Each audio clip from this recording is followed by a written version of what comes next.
Qatar के प्रधानमंत्री शेख मोहम्मद बिन अब्दुल रहमान अल थानी ने अमेरिकी राष्ट्रपति डोनाल्ड ट्रंप से मुलाकात की है।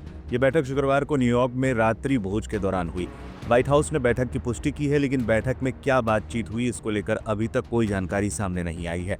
ये बैठक कई मामलों में अहम थी क्योंकि इजरायल ने 9 सितंबर को कतर की राजधानी दोहा में हवाई हमले किए थे। ये हमले हमास नेताओं को निशाना बनाकर किए गए और इस हमले के बाद ही ये बैठक हुई है। अमेरिकी राजदूत स्टीव विटकॉफ भी शुक्रवार को राष्ट्रपति ट्रंप और कतर के पीएम शेख मोहम्मद बिन अब्दुल रहमान अल थानी के बीच बैठक में शामिल थे। न्यूयॉर्क में ट्रंप के साथ रात्रि भोज से पहले कतर के पीएम ने व्हाइट हाउस में अमेरिकी उपराष्ट्रपति जेडी वांस और विदेश मंत्री मार्क रूबियो के साथ भी मीटिंग की थी। ट्रंप ने बेंजामिन नेतन्याहू से फोन पर की बात। बैठक के तुरंत बाद ट्रंप ने इजरायल के प्रधानमंत्री बेंजामिन नेतन्याहू से भी फोन पर बात की है। ट्रंप ने हमले पर नाराजगी जताई थी और कतर को आश्वस्त किया है कि इस तरह के हमले दोबारा नहीं होंगे। बता दें, मिडिल ईस्ट में अमेरिका का सबसे बड़ा मिलिट्री बेस अल उदीद कतर में है। कतर में करीब 10,000 से ज्यादा अमेरिकी सैनिक तैनात है। इजरायल को लेकर अमेरिका अपने ही जाल में एक तरीके से फंसता हुआ दिखाई दिया है।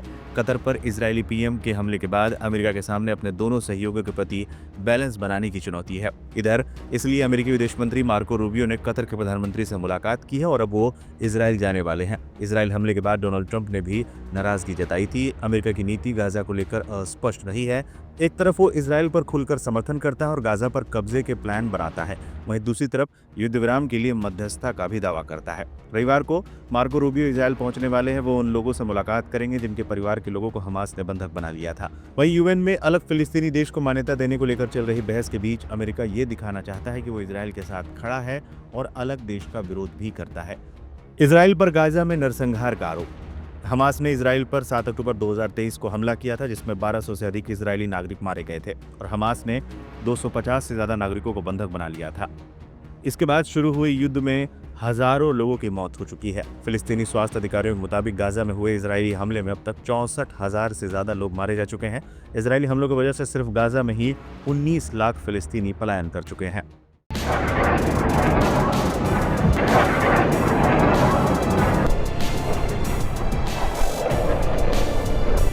कतर की राजधानी दोहा में हमास नेताओं को निशाना बनाकर किए गए इजरायली हवाई हमले ने न केवल अपने लक्ष्य को पाने में विफलता झेली, बल्कि अब ये मामला इजरायल के खुफिया और राजनीतिक हलकों में भी गहरे विवाद का कारण बन गया है। दरअसल इजरायल की खुफिया एजेंसी मोसाद ने खुद ही उस जमीनी ऑपरेशन को अंजाम देने से इनकार कर दिया था जिसे उसने पहले तैयार किया था। मोसाद का मानना था कि ये कार्रवाई बंधक युद्ध विराम वार्ता को बर्बाद कर सकती है और कतर से उसके संबंधों को भी नुकसान पहुंचा सकती है, जो वर्तमान में हमास और इजरायल के बीच मध्यस्थता की अहम भूमिका निभा रहा है। बताया जा रहा है कि जब मोसाद ने जमीनी ऑपरेशन को अंजाम देने से इनकार कर दिया तो इजरायल के प्रधानमंत्री बेंजामिन नेतन्याहू कतर पर हवाई हमला करने को मजबूर हो गए। हवाई हमले में कोई शीर्ष नेता नहीं मरा। बताया जा रहा है कि मंगलवार को दोहा में इजरायली हमले में पहले ये कहा जा रहा था कि हमास का कोई बड़ा नेता मारा गया है, लेकिन शुक्रवार को तस्वीर साफ हुई जब हमास ने घोषणा की कि उसका वरिष्ठ नेता खलील अल हया जिंदा है और उसने अपने बेटे हम्माम के अंतिम संस्कार में हिस्सा लिया। इस बात से साफ हो गया कि हवाई हमले में हमास का कोई सुप्रीम लीडर नहीं मारा गया। इजरायली मीडिया रिपोर्ट्स के मुताबिक इस ऑपरेशन के समय और तरीके पर इजरायल की सुरक्षा व्यवस्था में गहरी असहमति है। नेतन्याहू के इस हमले का विरोध करने वालों में आईडीएफ के chief of staff Eyal Zamir, Mossad प्रमुख डेविड बर्निया और राष्ट्रीय सुरक्षा सलाहकार तजाची हानेगबी शामिल थे, जबकि इसके समर्थन में खुद प्रधानमंत्री बेंजामिन नेतन्याहू, रक्षा मंत्री इजराइल कैट्स, शिन बेट के कार्यवाहक प्रमुख और रणनीतिक मामलों के मंत्री रॉन डर्मर शामिल थे। बंधक वार्ता का नेतृत्व कर रहे नित्जान आलोन को इस बैठक में बुलाया नहीं गया क्योंकि माना जा रहा था कि वो इस कार्रवाई का विरोध करेंगे। अमेरिका और कतर की नाराजगी। रिपोर्ट्स के मुताबिक ये हमला लाल सागर के ऊपर से उड़ान भर रहे 8 F-15 और 4 F-35 विमानों द्वारा दागी गई मिसाइलों से किया गया। इजरायल ने अमेरिका को हमले की सूचना केवल मिनटों पहले दी थी, जिससे उसे प्रतिक्रिया का कोई मौका नहीं मिला। अमेरिकी राष्ट्रपति डोनाल्ड ट्रंप ने खुले तौर पर इस कार्रवाई पर नाराजगी जताई और कहा कि वो पूरे घटनाक्रम से बेहद असंतुष्ट हैं। हमले में अल हया का बेटा हमाम समेत 5 लोग मारे गए, जिनमें एक कतरी सुरक्षा का अधिकारी भी शामिल था। इससे दोहा में आक्रोश फैल गया और अब कतर ने अगले हफ्ते आपातकालीन अरब इस्लामिक शिखर सम्मेलन बुलाने की घोषणा की है। मोसाद की रणनीति और नेतन्याहू पर सवाल। एक्सपर्ट्स का कहना है कि मोसाद लंबे समय से दुनिया के अलग अलग हिस्सों में हमास और हिजबुल्लाह नेताओं को निशाना बनाता रहा है, लेकिन इस बार उसने दोहा में जमीनी कार्रवाई से किनारा कर दिया। मोसाद प्रमुख बर्निया का मानना था कि कतर में हमला करना कूटनीतिक स्तर पर इजराइल के लिए घातक साबित हो सकता है। एक इजरायली अधिकारी ने सवाल उठाया कि हमास नेताओं को 1 साल, 2 साल या 4 साल बाद भी मारा जा सकता था, अभी क्यों? हमले के बाद से हमास नेतृत्व सार्वजनिक रूप से सामने नहीं आया है। हालांकि हमास समर्थक सूत्रों ने दावा किया कि अल-हया और कुछ अन्य वरिष्ठ नेता घायल हो सकते हैं, लेकिन उनकी मौत नहीं हुई। वॉशिंगटन पोस्ट और वॉल स्ट्रीट जर्नल की रिपोर्ट्स के मुताबिक मोसाद ने हाल ही के हफ्तों में हमास नेताओं की हत्या के लिए एक जमीनी ऑपरेशन की योजना बनाई थी, लेकिन इसे अंजाम देने से इनकार कर दिया गया।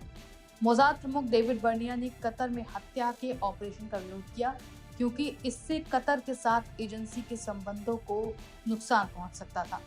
इसके बजाय इजराइल ने हवाई हमले का विकल्प चुना, जिसे शीन बेट सुरक्षा सेवा की सहयोग से वायुसेना ने अंजाम दिया। शीन बेट आमतौर पर घरेलू सुरक्षा के लिए जिम्मेदार है, जबकि मोसाद विदेशी ऑपरेशनों को संभालता है। चैनल 12 की एक रिपोर्ट के मुताबिक इस हमले का समय और तरीका दोनों ही विवादास्पद है। इजराइल के रक्षा प्रतिष्ठानों के अधिकांश लोगों ने सलाह दी थी कि इस हमले को टाल दिया जाए, क्योंकि इससे बंधक मुक्ति और युद्ध विराम की वार्ता को नुकसान पहुंच सकता है। अब इस हमले ने कतर में तीखी कूटनीतिक प्रतिक्रिया को जन्म दिया है।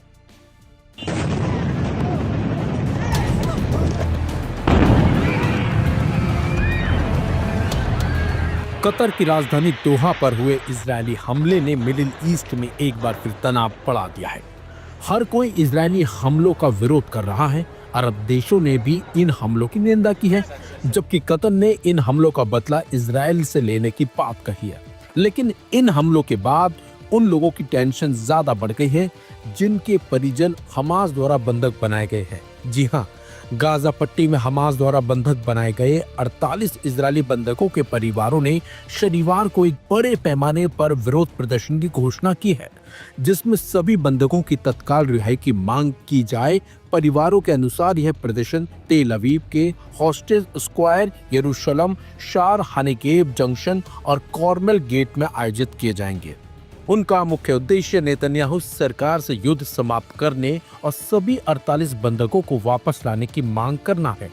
बंधक और लापता परिवार फोरम ने वर्तमान तनाव को बंधक रिहाई समझौते को जानबूझकर विफल करने की एक और साजिश बताया है। फोरम ने कहा, गाजा पर कब्जा और इस अनंत बेमानी युद्ध का जारी रहना इजराइल के लोगों पर विनाश ला रहा है। परिवारों का कहना है कि यह युद्ध हमास को उखाड़ फेंकने का नहीं, बल्कि इजरायली समाज को ही ध्वस्त करने का खतरा पैदा कर रहा है। यह हमास को उखाड़ फेंकने का युद्ध नहीं है, बल्कि इजरायली समाज को उखाड़ फेंकने का खतरा है और हम इसे होने नहीं देंगे। हम एक स्पष्ट आवाज के साथ पुकारते हैं, युद्ध समाप्त करने का समय आ गया है। बता दें आपको, दोहा में इजरायली हवाई हमलों में हमास के शीर्ष नेतृत्व को निशाना बनाया गया। इसके बाद गाजा युद्ध विराम समझौते और शेष बंधकों की रिहाई पर बढ़ती चिंताओं के बीच प्रदर्शन की घोषणा की गई है।